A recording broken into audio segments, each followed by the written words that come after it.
Welcome to the Undrafted Uncensored cast of Pod. Hosted by Nick Archuleta. Mosted by Colin Zanger. And last but certainly is least, Joseph Goodwin.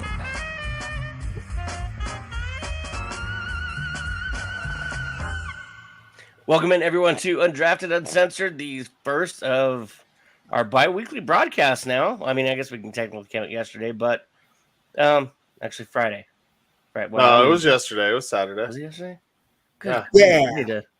It's a new week. It's the start. I have a calendar, and I can't even keep track of what the hell is going on. By the way, before we go any further, I am all about team traditions. I love when fans get involved in things. You know, you be you, you root your team. I have no problem with it. You know, you want to talk smack. I mean, you have a 2-0 football team that hasn't scored more than 20 points. This is more something than that somebody 16. that has a problem sets it They up. scored one touchdown in 2 games. If you're going to sit there and wave your terrible towel, I'm cool with it. But when you're getting close to my schnoz, which is not that big, we're going to have a talk. My schnoz is much easier to hit than yours. So I'm sitting in my seat watching the game, right? I got a Steelers fan in front of me. And again, I'm cool with the terrible towel. I get it. It's your thing. You know, I'm not one to do anything. You know, I love when the Yankees do roll call. You know, every team has their thing. The beer snake and Wrigley now. I mean, there's a whole bunch of things. So I'm sitting there and it's still 10-0. And this dude's sitting there like it's 48-2. And he's like waving his towel. He's waving his towel. And I saw the lady like 2 seats down from me just kind of like move her head. And I was like, oh, he got a little close that time. And I didn't think anything of it because A, I'm not there with her. And B, if it had hit me, I would have said something. So he's waving his towel and it goes by my face. And I'm like, all right, now we're starting to play this game. All right. Everybody gets one. Tell him, Peter. I don't know. I guess everybody gets one. So 2 plays later, same thing right across my face. I'm not a dick about it, though, because, again, I get it's your thing. So, I tap the dude on the shoulder. I'm like, hey, dude, I'm cool if you're waving the towel and everything, but you're getting a little close now. That's twice you've almost hit me. Again, I have no problem with it. Just be aware that somebody's sitting behind you. And he kind of gave me a look for a second like I was being an asshole.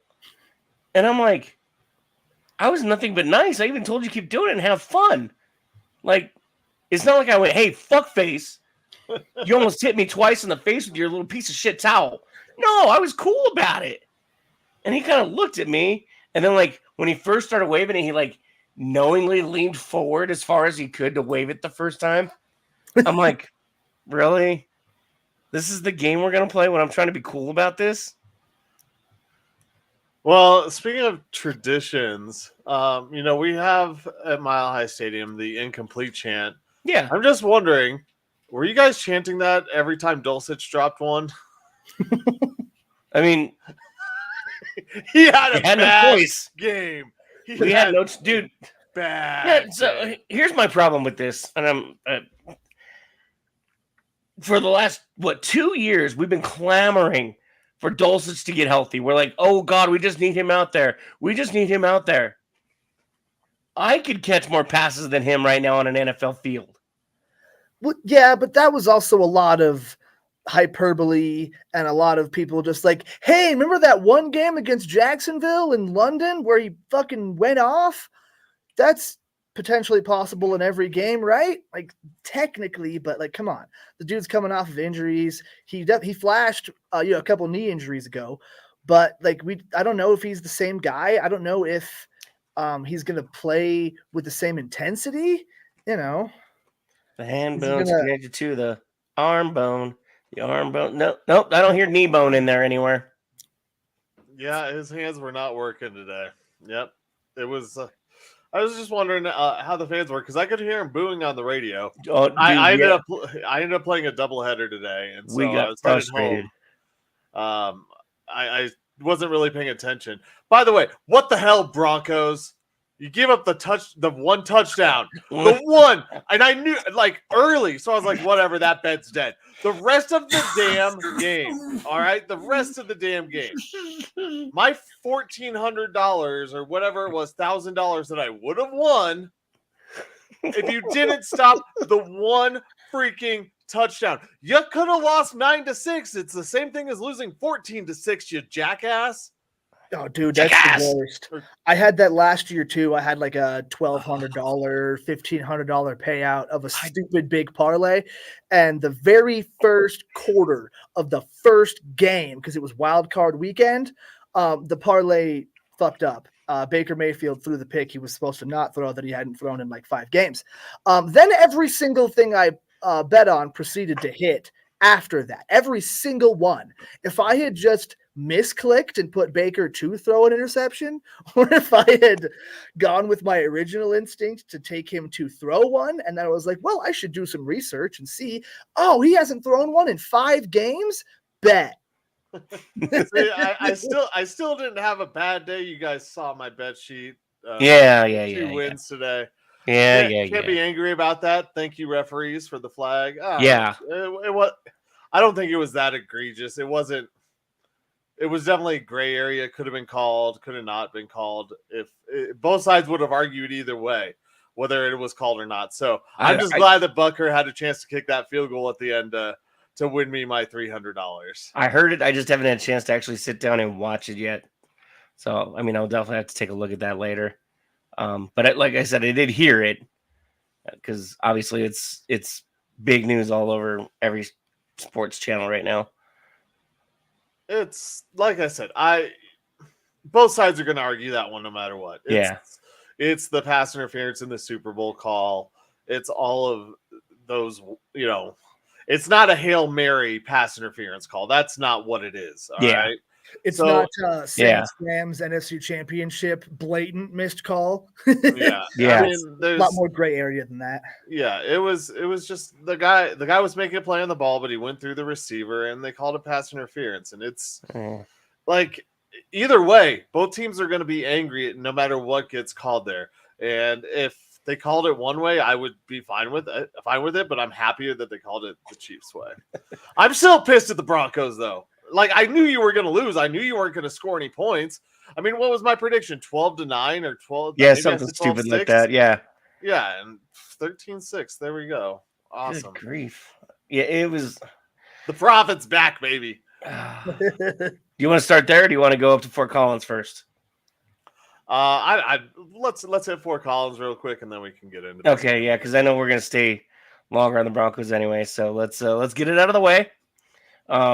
After they scored their 3 points, CSU decided to just leave the field. They were done. Let's get a penalty, put CU into a scoring position, and let's just not show up anymore. I'm like, that's fantastic. All right, see you guys. Well, that's about Joe's contribution. Yeah, I mean, the Rams did not show up, and no. I think it was a lot more actually. I think CU played a damn good game, and with that being said, that goes back to my point yesterday. Like you poked the bear, and you weren't talking last year. I'm not a fan of what Shedeur did after the game when Nicholas was coming up to him. You beat me to it. Like there's a week after leaving the game early. You stay on the field to find the other quarterback who talked crap. And then when you know the cameras are on him, you're giving him shit for talking shit. And your own team posted that. It's just, that's another bad look, man. I'm really wondering about Shedeur as a leader at the next level, or even at this level. I just, you want a fiery guy, you want a Phillip Rivers type of guy. Who will lead you and go through everything with you. Won't cuss at people. Sorry. But Shedeur just doesn't curse. He's losing boxes and check marks along the way of what I would like in my quarterback of the future. And so I think that if that in my view is losing like good things on his board and moving over to the bad side, NFL teams have to be thinking the same thing after seeing these last 2 weeks. Not that he had a bad game. It's just these are intangibles, and intangibles mean a lot in the NFL. Absolutely. I think that Shedeur and Deion Sanders are both failing every time they have a chance to be the bigger man in almost every situation. They'd rather gloat and rub it in and be like, no, I was right the whole time. See, you talked shit that one time, so I'm going to remember that forever. Instead of just don't worry so much about this. Just be the bigger man. Someone talks shit about you, go, all right, beat them on the field and then shake their hand afterwards. But by refusing to shake someone's hand, it just shows a lack of maturity. It shows that you can't, maybe not can't, but haven't been winning graciously. And I think that is almost as important as being a not a sore loser, but being a gracious winner. That's something that I feel like they've been bad at both. They've been sore losers when they've lost, and they've been very ungracious winners. So I feel like, it's one of those things that you really don't love to see. It's like that character in the movie or show or whatever that gets their first chance to lead and just acts like an asshole. Shedeur hasn't gone quite that far because he does have players that'll ride with him and are his guys. But it's trending more and more into that me first kind of attitude that I keep trying to say Bo Nix, that Bo Callahan teammates aren't going to his birthday party type. If you're wondering who Bo Callahan is, he's not a real person. He's the guy from Draft Day. That's kind of what it's trending towards. And you want someone to be an asshole to an extent. But you also don't want a guy who's going to come out there and it's like, I almost want to use Phillip Rivers as the bad example also, but I think the better bad example is young Jay Cutler when him and Phillip Rivers used to go at it. Cutler always felt like the little brother. He always felt like he was trying to prove it when Rivers was out there just playing. Well, and it's starting to become a thing where it's affecting how people view the entire team. Yeah. So it's like the team is, I guess for my comparison, it's like the team is becoming Ricky Henderson, and it's just about Ricky wants to talk only about Ricky. Ricky only wants to win for Ricky. Ricky only does this for Ricky. It's starting to spread to the point where you're going to have loyal fans that are still going to have a hard time rooting for you when you act like that, because you're a symbol of that university right now. You reflect anybody that wears the interlocking CU on that Buffalo. And, I've got a brother that's a CU alum.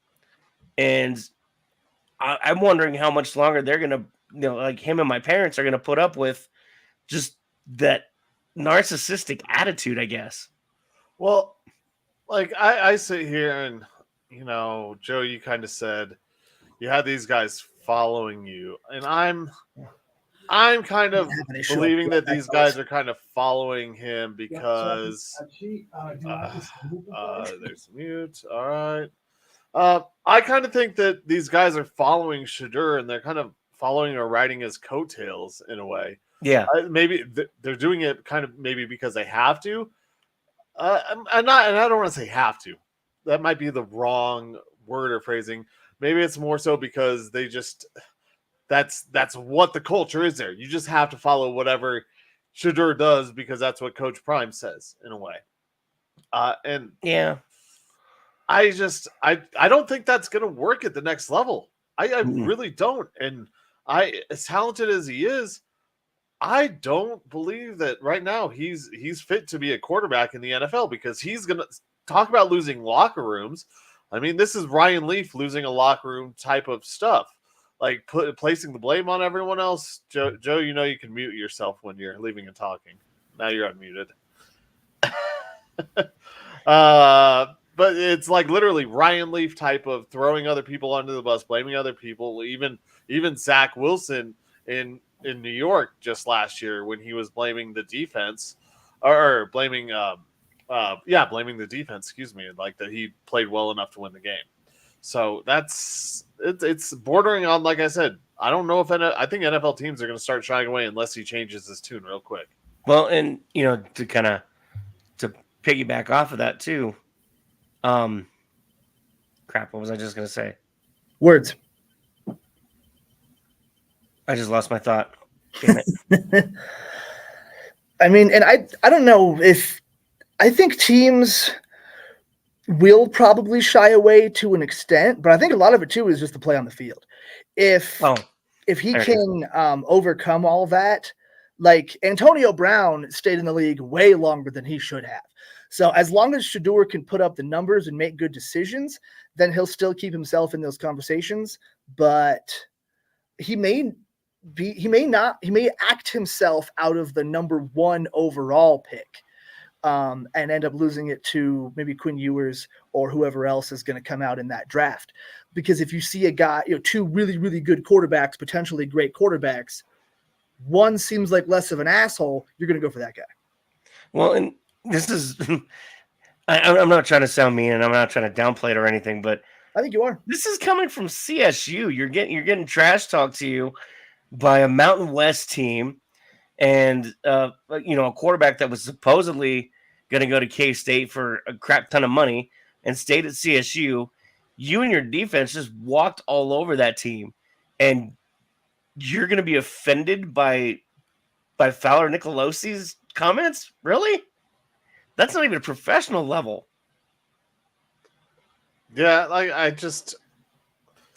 don't know. I mean, Joe, yeah, he might still be drafted because the talent is there, but I think at the quarterback position, you have to be a leader and have guys who want to work with you and play with you. And like I was saying, I think that at CU, these guys are kind of forced into following Shedeur's lead. In the NFL, that's not going to happen. Like that is, I don't see that happening at the next level. And I think that NFL teams are going to start to sour on it. And, maybe the Broncos do get lucky and win like 5 games this season, and he drops to them at pick 8 or 9. And they take him. Colin's dream. No. My dream is Travis Hunter and then Arch Manning. Did you see Arch Manning? Those wheels. Woo! Let's go. Who needs a fake bootleg against the Cowboys when you get Arch Manning out there? It's been the plan the whole time. Of course, yeah. Definitely has been. But Peyton's still sticking around, right? Yeah. Well, is he feeding the plays to Sean Payton too? Hey, don't establish the run. Do you want to go into the Broncos? I'm ready to go into the Broncos right now. I'm ready to rip. I'm ready to let it rip. I mean, if you're content, I just wanted to mention I accept the fact that they lost. I sent you guys that video last night of what it's like to be a CSU fan. I hope you enjoyed that. What is it like? I was busy. Well, go back and watch it. I will. I will. You know, Alex at home didn't get to see it. So what is it like to be a CSU fan, Nick? You get used to it. You just feel confident for a little bit. Kickoff goes, you score the first 3 points, and then life sucks again. I mean, I did call a 20-point victory for CU. Yeah. That was pretty damn close. Yeah. Yeah. All right. You also called almost no touchdowns in the Broncos Steelers game, but just a little short on that one. Missed it by that much. The second time that's happened to me on a no touchdown game. The last one was the fourth quarter. The Raiders scored a touchdown with like no time left. Yeah. They could have kicked a field goal to win it. Pissed. So close. Wasn't it a pass to Devontae Adams too? I don't think it was a Devontae Adams. I think it was tight end. Okay. I can't even remember. I just remember. I'm pretty sure it was the Raiders. He was just mad. Sadness, yeah. Yeah. So go ahead. I mean, I can let it rip. Like Sean Payton, I'm convinced he doesn't know how to develop a quarterback. Yep. I'm convinced that Sean Payton is stuck in old ways and won't change a lot of what he has done in the past, because he had a well above average quarterback, a Hall of Fame caliber quarterback in Drew Brees, a guy that could run an offense with a bunch of talented guys, and he doesn't have that talent here, but he's still acting like he does. Yeah. And so he's doing Bo Nix no favors, and he's doing this offense no favors, especially because the running game sucks. The running game is absolutely horrid. I don't.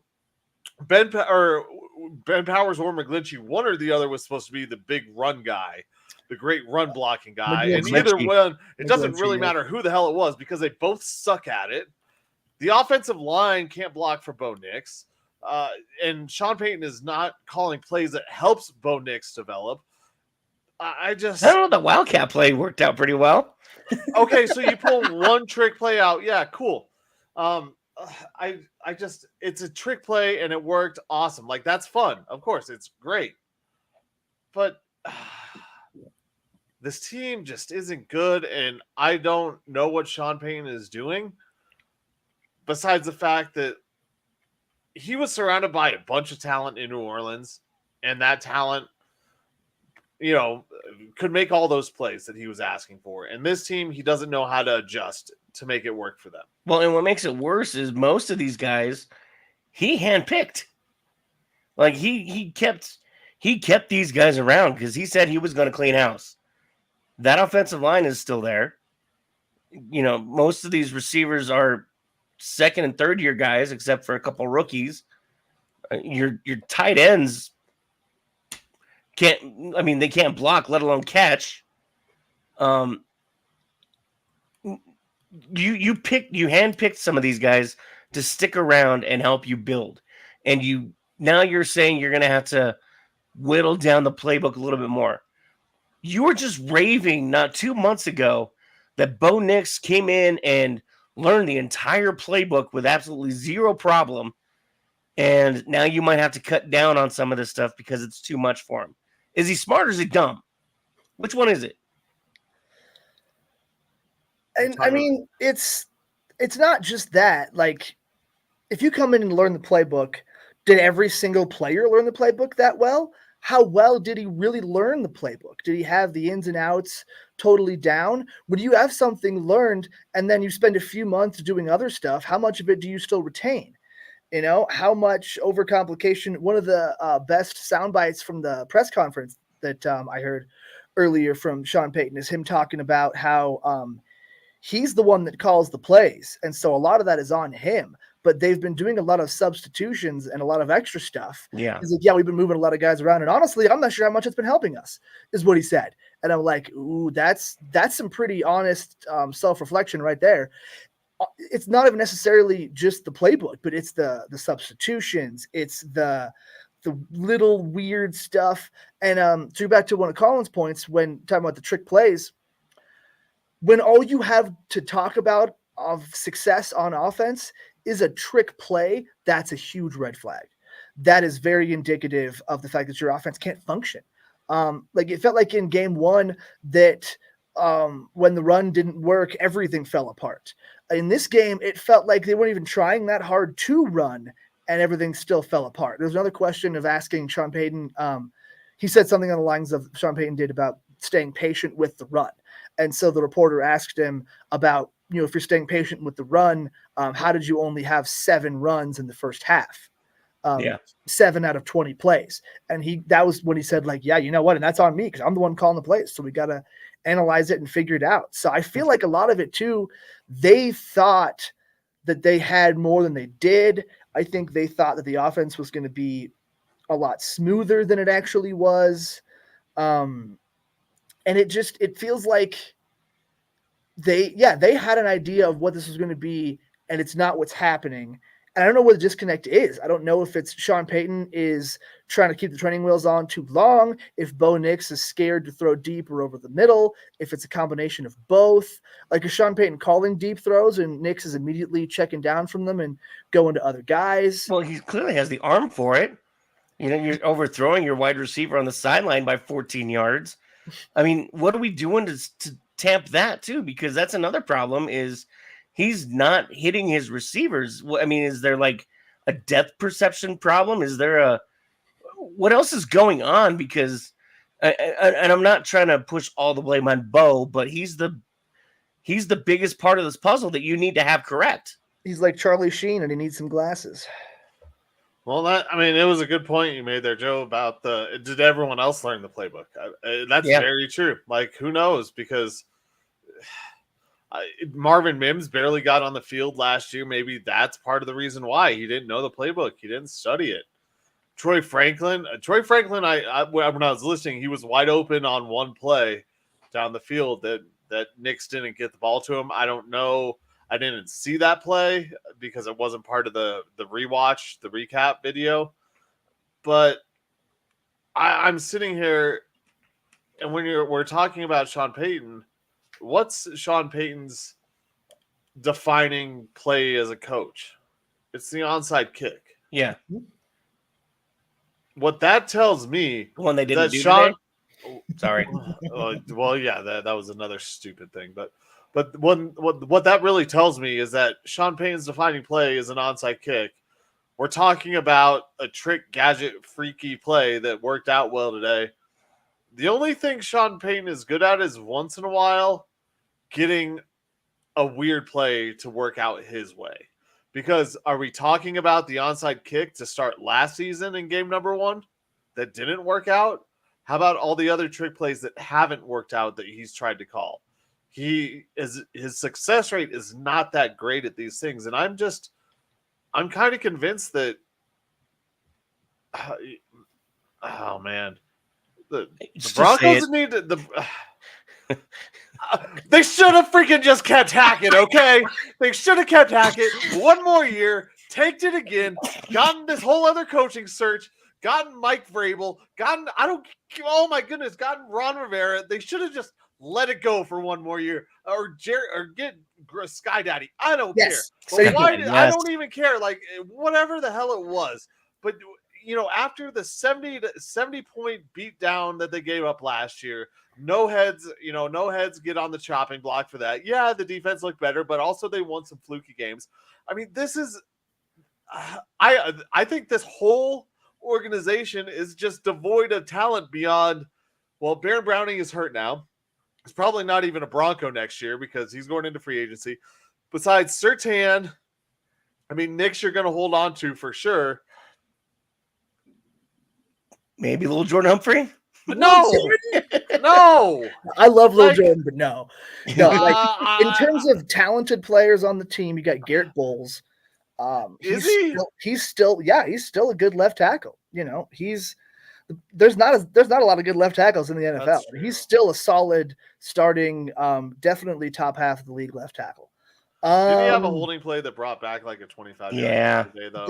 That's what you're gonna get. But I know. The other guys on the line, that they're not, like, we used to think Javonte Williams, then he got hurt and he hasn't been able to break tackles since. On defense, it's pretty much the interior guys like DJ Jones, Zach Allen. Those are 2 NFL starter caliber guys.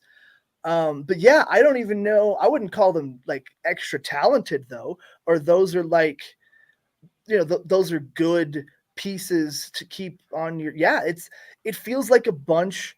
It feels like a team that I would build in Madden with a bunch of like decent guys that never got a chance anywhere else, but a team that would never have any success in real life. But also, like, we're saying this from the beginning that like losing games doesn't have to necessarily be a bad thing. That's the thing the Broncos have been afraid of doing since 2015 is just losing games and having a good draft pick. But you have to see growth too.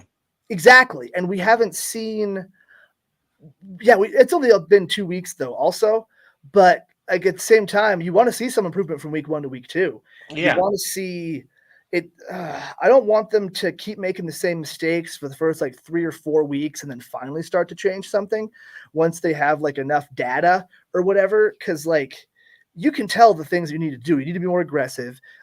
I would rather have, and Kyle brought this up on the post-game show. The whole thing we liked about Bo Nix was his efficiency and the fact that he didn't throw interceptions. And that was the trade-off for maybe not throwing downfield as much and not being as aggressive. Well, he's been throwing interceptions, so fuck it. Throw it downfield. If you're going to have the picks anyway, at least take the risks, I just think the organization is I don't know how they can hit a reset button, but you said it. You're looking for growth, Nick. And when you're looking for growth, you're looking for some semblance of just life, and there's no semblance of life. I mean, what are we paying Russell Wilson $80 million for to be in Pittsburgh? Okay, And what are we paying? He would have done it would have been $80? the exact same damn thing here if he was the starting quarterback still instead of Bo Nix. Do you think it would have looked better or worse? I mean, it would have looked the exact same. Yeah, I was gonna say it would have been probably the same. So I just, you want to see some growth, you want to see some development, but then 2 weeks straight, you see Bo Nix make throw an interception in the red zone, and when you see that happen, and it's on two similar play calls, and both times you're tracking your receiver. Yeah, well, yeah, you could see. I mean, I could see it from where I was sitting. I'm watching his head as he's just locks on, and he just kind of watches him get towards the back of the end zone. You see that safety come out of nowhere because he's watching his eyes. Dude, I'm on the other side of the field, and I'm watching your melon track your receiver. Just watching him stare him down. Yeah.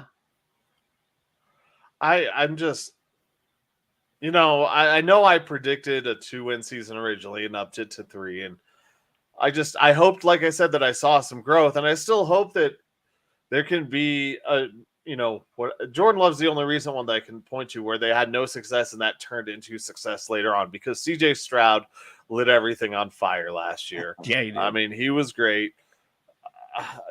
Maybe a Trevor Lawrence type of growth, but that was Trevor Lawrence after Urban Meyer, which, I mean, it didn't look good, but it looked a whole hell of a lot better. Yeah. I wouldn't hate it. I don't know what level of growth I'm looking for, but I need to see something out of this, because if it really is Bo Nix, and I know I joke about Arch Manning in 2 years and get Travis Hunter this year and get him a weapon, then get your quarterback, if you're not showing it in a few weeks, I don't know what to say, but I just haven't seen any change in the first 2 weeks. There hasn't been any change. No. Excuse me. I titled the episode on Instagram 2 steps forward, 1 step back, because you look at this team and you're like, okay, they scored a touchdown, and then they don't score touchdowns anymore because apparently they're allergic to the end zone or something. I don't know. And here's the other thing too. You're a mile high, and you just want to get some points on the board before the half. And at first, I was very excited to send Bo out there. Like, all right, 4th down. Let's get this kid some confidence. 4th and I think it was like 4th and 6. Mm-hmm. Let's get him some confidence. Let him feel good about himself. Then I thought about it afterwards, and I was sitting there watching the CU marching band, of course, because I can't be tortured enough the weekend. Why didn't you just put points on the board and you have Will Lutz? The dude's got the leg to do it, and he knows how to kick at altitude. It was nice and hot and dry, and it was an easy 56-yard connection. He's made it before. Like, get some points on the board. Make your team feel good about themselves. Don't go in the locker room behind 10-0. Yeah, Bless you. And like it seems like Colin's allergic to the end zone also. But like, yeah, man, and Sean Payton talked about that too, and he said that the likelihood of converting the 4th down was higher than making that field goal. He said that Will wanted to kick it, but he just didn't like the field position aspect of it, and he wanted to have them a little bit back, I guess. But I don't know, man. At that point, if field position is really what you're worried about, then punt it. Coffin corner him on the 2. Obviously, that's that almost never happens. That's a ridiculously good punt. If that happens, you look like a genius. It's almost like converting on a 4th and 7. If it works, you look great. When it's not, you look stupid. And it felt like the decision-making processes were flawed, like not taking the onside kick at the very end of the game. He was asked about that too, and he's like, yeah, I thought the likelihood was better that we get the ball back with a few seconds than converting an onside kick. But like, that's the play that Sean Payton is known for. Like, how is he not attempting these at some point. Like, and I think they got rid of it so where you can't do the surprise onside No, You can kick. only can't. do You it have in to the fourth declare it. quarter when you're behind. But still, like, yeah, when you're down and there's seconds left, like the likelihood of getting the stop with all the timeouts and all that that shit is really hard to do. And I don't know, it just felt, yeah, it felt like all the wrong decisions were made. I have more faith in this coaching staff that they'll self-scout and they'll analyze those decisions and maybe make them better in the future. Whereas with Nathaniel Hackett, he thought it was better to take the second longest field goal ever than to try to go for, I think it was a 3rd and 6. So that's different situations. But like, yeah, man, we're still seeing mistakes from this coaching staff that is supposedly a lot more veteran. I just, it's like I said, it's the same thing as last year. It's the same story as last year. It feels like, and whatever you want to say about that win streak last year, it was very lucky for them to, be It was able a to. fluke. Oh, there it is. Yes, Nick has arrived. We all knew it was a fluke. Well, I loved it. I we loved it. knew it was a fluke. Did we At all the know it was a moment, fluke? Nick knows now it was a fluke. in the moment, It was fun. It was fun. Yeah, that's true. Even Colin and I were saying, like, fuck it. At this point, if they make the playoffs, that'll be fun. We'll enjoy that. And then they lost that game. Playoffs. I think it was the Patriots. playoffs. Yeah, and then everything was over, and it was immediately, back to no. We've been taking the whole time, right, guys? But it's if you haven't seen growth in this coaching staff from last year to this year, what makes you think that these players are going to develop to be any good, anyways? Like, that's where the biggest issue is. This staff hasn't developed and overcome obstacles that plagued them last year. So what's going to make the players turn around? I mean, themselves, a phone call from Mama? Bright eyes?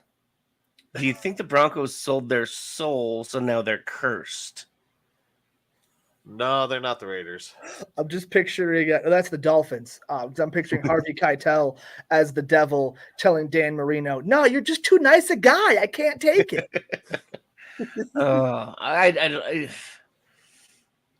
I'm trying to be patient because, like you guys said, it's week 2. But it feels like nothing changed between last week and this week. The defense was solid. They held a team to 16 points. Against the Steelers, who got all field goals last week, all right? Let's not act like that's a big feat, Nick. That's why I said solid. Yeah. I'm sorry. I didn't say they were stellar. Well, I didn't say they were Pro Bowlers. I just said they were solid. Well, 16 points is pretty rare. Like, you don't get that low very often, especially in the modern NFL team. Like, it's obviously, it's not like they held a really good offense to that, or like, I think it's just an average performance, in all honesty. Hence the reason I used the word solid. It's not average. Is not solid. You're saying it's if they like had an offense that actually scored points, it would have sufficed. Yeah, and then at that point, we'd be yelling about the defense. A solid defense would have caused at least a turnover. They held them to 16 points, Colin. Like, when the Broncos had a good defense under Vic Fangio, the problem was 18 points. Like, they beat that. Like, that's a good outing from the defense. It's just not enough. It's not, you still have to score points. You still have to do whatever. But 16 to a team, with stars like Najee Harris, George Pickens, like, they can put up points. They just, they didn't. And it's not like they're a great offense. They're middle of the road. Yeah, but holding a middle of the road offense to a below average score that's a solid thing. That's a good defense. That's not a great defense. That's not a below average defense. It's passable. Yeah. It's like when you pull up, it's the joy you get when you pull up to the admissions place and they put the little thing on your tailpipe and they turn your car on and it's on for 3 seconds and okay, you're good.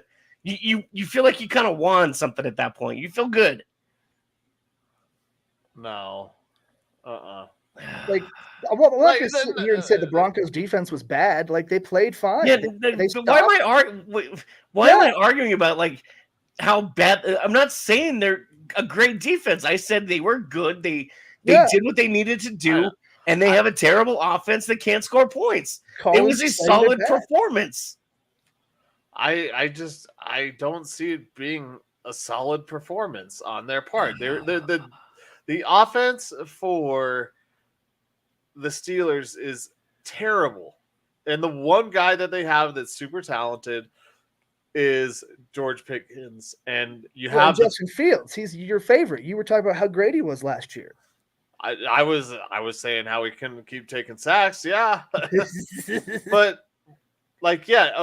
I will say this. They did contain Justin Fields to just 27 yards rushing. That was a good job. Is that solid? Yeah, that's pretty good. That that's part, but then you let the average. other guys average over 4 yards a carry. And Najee Harris and Jalen Warren, who combined to go over 100 yards on you. Combined. Combined. Between those two guys, they platoon them. They go back and forth.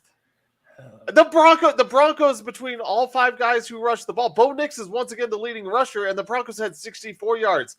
Najee Harris, their leading rusher, had more than all of the Broncos' rushes combined. Yeah, but the Broncos' offense is we were just establishing the Broncos have a terrible offense. I know. Yeah, the Steelers don't have a terrible offense. The Steelers have an average offense. No, they're so terrible. Their offense is bad. No, it's not though. Like they move the ball. They're not great. They're not going to be great. They don't have an offensive line, but they have talented players at pretty much every position. Pat Freiermuth, like they're a solid offense. No, they're not. Sorry, I'm sorry, you guys. There's, I can't see that the Steelers are a solid offense at all, and I can't say that the Broncos' defense is solid either. And I'm not saying. So they're both. I'm not saying for the season they're solid. Today's performance was a solid performance for an average defense. Yeah. That's what I've been saying. I'm not saying that they're going to be the best defense in the NFL. I love that in the before this, Colin was talking up how Justin Fields is really good and Russell Wilson can't beat him out. Oh no, I did. Then, now they're terrible and they can't do anything. No, their offense is literally it's George Pickens. That's who it really is because they don't get Jalen Warren involved nearly enough. They started 2 today a little bit. I mean, Jalen Warren had 2 receptions for 19 yards on top of his 4.7 yards per rush. Like he's probably one of their most dynamic playmaker besides George Pickens as far as in the passing and receiving game. You didn't cause any turnovers. You didn't. I mean, how many sacks did the Broncos have? What, 3 sacks? 2 sacks? 2 sacks on the day against a guy who was sacked on average like 4 or 5 times a game last year. Yeah, but those were different games where they were playing from behind a lot. In this game, they didn't have to throw. They just kept running the ball for, 4 yards a carry. Because, and there was a few drives where the Broncos were able to stuff them. It's just then the next drive, Najee Harris falls down for 10 yards and then, back and forth. But, they didn't have to pass very often because, they didn't – they knew they didn't have to score very many points anyway. No, I know. He threw 20 times for 117 yards. Yeah, so that's not a lot of opportunities to get sacks in the first place. And that's pretty bad numbers for a quarterback. But it's how it goes. They'll find a way to win 8 games because it's the fucking Steelers. 9. I count 2. I count 2 sacks. Okay. That's what I said, 2 sacks. Yeah. Sorry, I was pulling up the stats. I missed it. Yeah, no, they had 2 sacks. Hey, I'm just pulling a DMAC, okay? I'm just going to ask the same question somebody else asked not too long ago and hope for a different answer. What's the question? Did you guys see that? What's the question? They asked, somebody asked Bo Nix about the interception in the back of the end zone. And then like 2 people later, DMAC decided to ask the same question. Can you tell me about the interception in the back of the end zone? Yeah, I dropped back and I threw it to the wrong guy. Yeah, there's a different guy there. Dulcich was wide open. I was like, sitting down, you right ahead of the end zone. Wouldn't have been a touchdown, but he got spicy. I'm like, all right, I like that. Spicy. Oh, by the way, do you know how many sacks the Steelers had? 2. 2. Yeah, TJ Watt had 1. Yeah, they didn't really get to Bo Nix much. I mean, the pressure was there, but they didn't actually get him down. Highsmith and Watt both each with a sack. That's right. Yeah, I always want to call him Haywood Highsmith, but that's a different player for a different team and a different sport. Speaking of different sport, Colin. Well, I was gonna say, yeah, they pressured Bo Nix 6 times and 7 QB hits, where the Broncos pressured him or pressured Fields 1 time. It looks like. Yeah, it feels about right. Yeah. I don't know. If that's a solid performance, getting to the quarterback. When the time of possession was overall performance for the Steelers, the defense was on the field so much longer than anybody else, and they only gave up 16 points. That's 13. Still... You keep saying 16. It was 13-6. Oh, you're right. Yeah, I keep saying 6. 16 exactly. was last week. You're right. 13 last week against less. Atlanta. You're Stop right. saying 16. You're right, Colin. But you're making okay. To add to that, then they only allowed them to score 3 points in the second half. Yeah, like that's a solid performance. That's a solid defense. If your offense can put up like 16 points, you can win that game. Well, yeah, that would be true if you would have held them to 13. Yeah, which they did. If it would have stayed that way, I don't think it would have stayed that way. All right, before we move on and Colin, watch this solid defense against Tampa Bay next week and see what the hell happens. Yeah. Oh, this defense is going to fail miserably against Baker. Yeah, that's a good offense. That's a legitimately quality NFL offense. That's, the Steelers are, middle of the pack at best. The Buccaneers, they're solid. They've got good receivers. They've got good running backs. They're the area Colin doesn't want us to live in, the 15 to 19 draft picks. Yeah, that's the Steelers. No one wants to be there, but that's where it is. That's the reality, And when your defense is only that good and your offense is one of the worst in the league, you're gonna get games like this. Speaking of other sports, we'll touch on it real quick because we didn't last time. Jamal finally gets his bag. The Nuggets finally realized that they need him around for a little bit at least while Joker still is a Nugget. Thoughts? I think, okay, you paid him. You got to stay healthy. That's really what it comes down to. Yeah. For Jamal and this upcoming season and the future ones through 2029, right? 5 years. Yeah.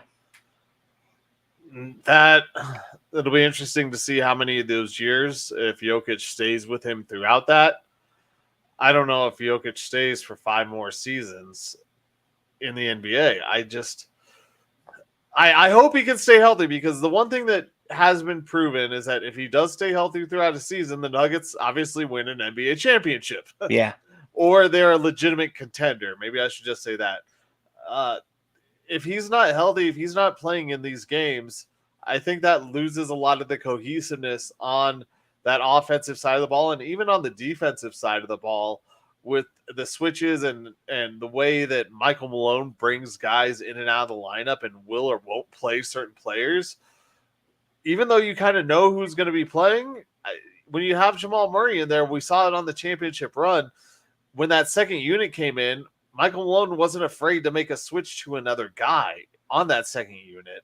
And I think he's a little bit more close to the vest when you don't have Jamal Murray and he just wants this one guy to play.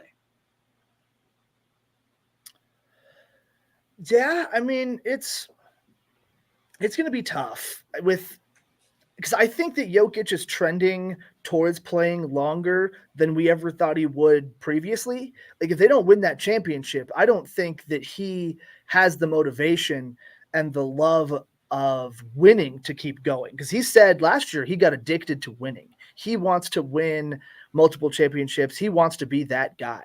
Like, that is his biggest motivator in basketball now, is to just keep winning, because before, even after they won the championship, at first it was like, man, I want to go home. I got to be with my people.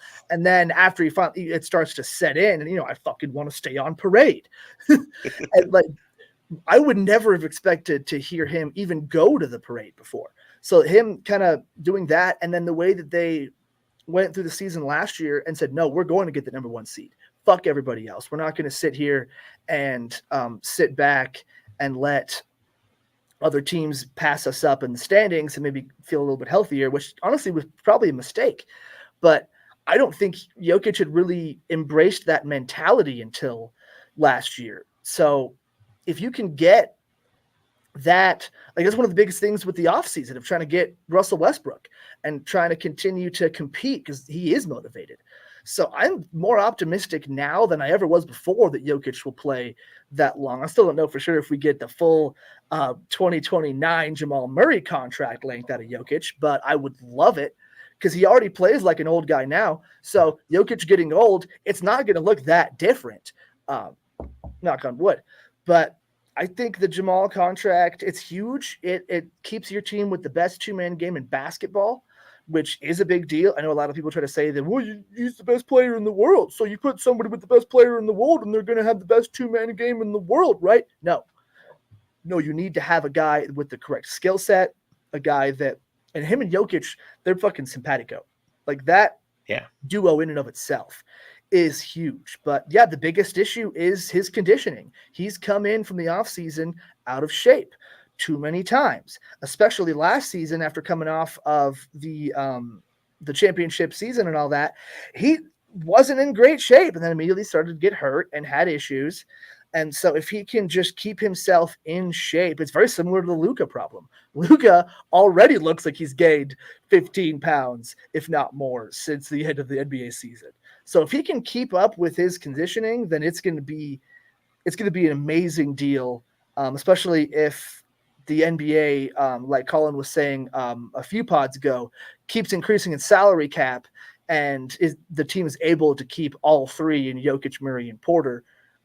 Even though that's not the trend in the NBA anymore, no one's keeping their big threes around. So we'll see how that goes for everybody else too. We'll see if the Clippers can show everyone that, hey, you don't need all three. You can get it done with just the two. Or if teams like Boston and Phoenix show like, no, you need all three guys. And the Nuggets just end up dealing with that dearth of talent on the bench and just having those guys up front.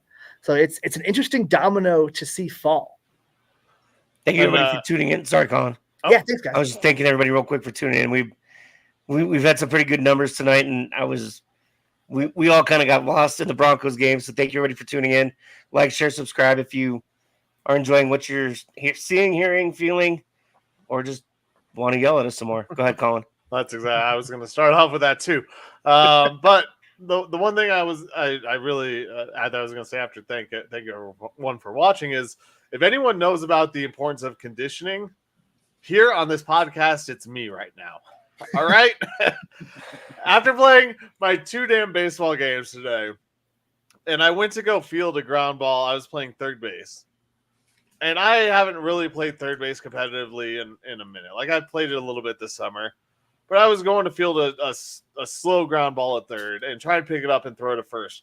And I went to throw the ball to first, and my back seized up on me like I haven't felt in forever. I don't even know. It's hard to explain because I haven't used those muscles in all of these years.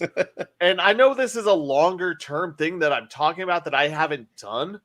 But when you're playing at a level that is so much higher than men's adult league baseball, and you're trying to go in there and get bodied by 200-pound forwards and centers and whatever, you're going in the paint and you're running up and down the court over and over again, and you're not coming into a season conditioned or ready to go, you're bound to get hurt. And much like I wasn't ready to make that play at third base today, Jamal Murray hasn't come into a season besides 2 years ago ready to go. And he has to change his offseason stuff, just like I have to change my offseason prep as I continue on through this season. Because if I was hitting the ball just fine. I was roping him, man. I was hitting. Well, we'll see. We'll see next week. We'll see how the night feels after I sleep. But I mean, I was roping the ball, and the defensive play wasn't there. All right. So Jamal could still maybe hit some shots, right? Yeah. But he might not have the same explosiveness off the dribble. He might not gain the same separation. He might not be able to get in the lane and make those layups because he gets pushed too hard and his body doesn't know how to react to, or his balance isn't there when he gets pushed off of his equilibrium. There are all these things that you have to practice that we see guys like Russell Westbrook right now going up against his trainers, pushing him with his mats and everything like that. Call it cheesy, call it whatever the hell you want, but I don't see Jamal Murray doing that. Jamal Murray, you need to get in there and let Russell Westbrook push the shit out of you. Yeah. No, Russell Wilson's the one that was pushing the sled and got injured. Oh yeah, did you guys? Speaking of Wilson, you guys didn't even see the title of this episode, "Done Dirty." Did you guys hear this? Oh yeah, he Mike Tomlin gave Russell Wilson the game ball because Denver done him dirty. Sure, yeah, that's what happened. Absolutely. Just wait, Mike. Just you wait. It's gonna come in. We did the same thing. We fell for the same trickery. We were all excited. We were like, "Oh my god!" We and put me in that shut conversation. Off for a minute. Do not put me in. Do not lump me in with you. We fell for the trickery. We drank the Kool-Aid, and it was spiked. So now we're sober again. So you were against Russell Wilson from the beginning, like when we traded for him, you were against it. Yeah. I don't think anybody was against it when the trade happened. I think it was once he started playing badly that was like, no. Now we see it. He wasn't as against it, but I mean he had his questions.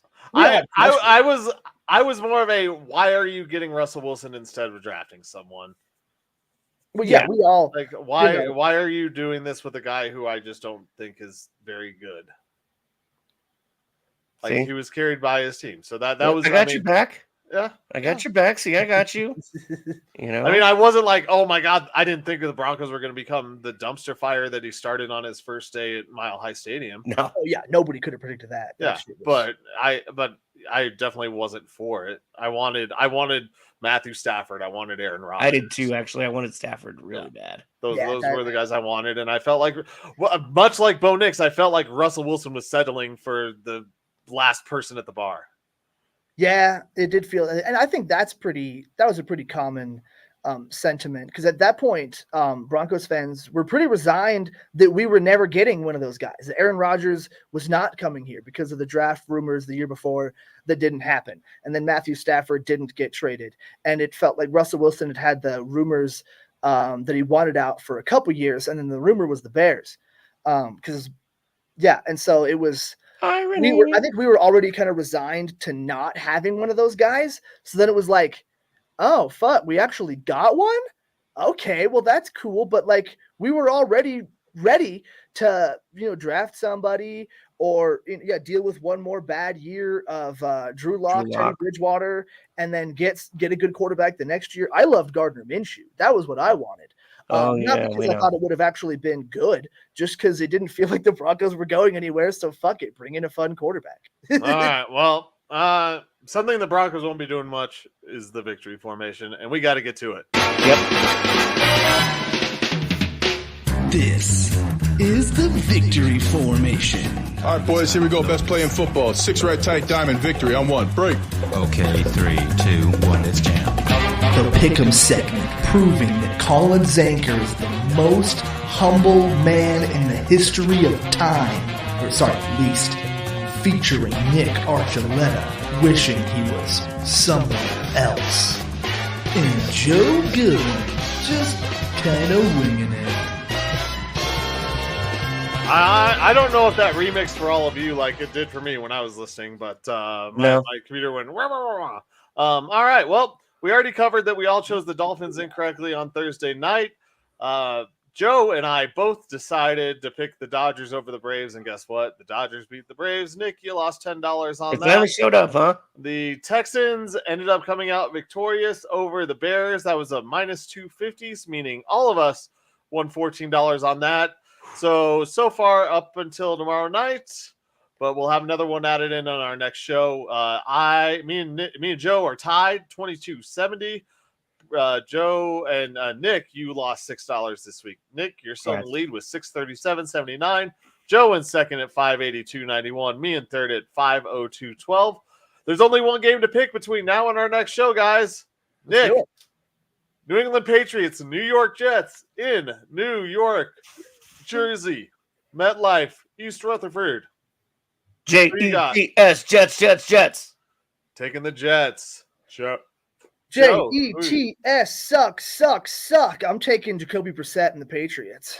He's taking the Patriots. Ooh. You know, the Patriots almost pulled. I had actually the Patriots winning today at home, but I do not have them beating the Jets next week. So give me the Jets, and that we'll cover that, and we'll get the Monday Night Football game on there after that. So quick victory formation, but we'll have a lot more games to pick next week, and I think Nick is going to be daydreaming of Broncos victories. Yeah, I mean, one of these days it will come to fruition. The Denver Broncos, remember that they are a winning organization, and we love them dearly when they do win. It makes life so much easier. I'm less angry. And well, there was only that one season. So one season where a team didn't win or lost every game. So yeah, we're not doing that. Everybody gets one. Nope, we're not doing that. So for the demon down below, Joe Goodwin, and everybody gets one. Honest, helpful Colin Zanker, I'm Nick Archuleta. This has been Undrafted Uncensored. Don't listen to Joe. The Broncos will never win 0 games in a season. I didn't say that. The prophet's back, baby. The prophet is back. Playing it. I said everybody gets one. It's a Family Guy reference that you and I make all the time. The prophet is back.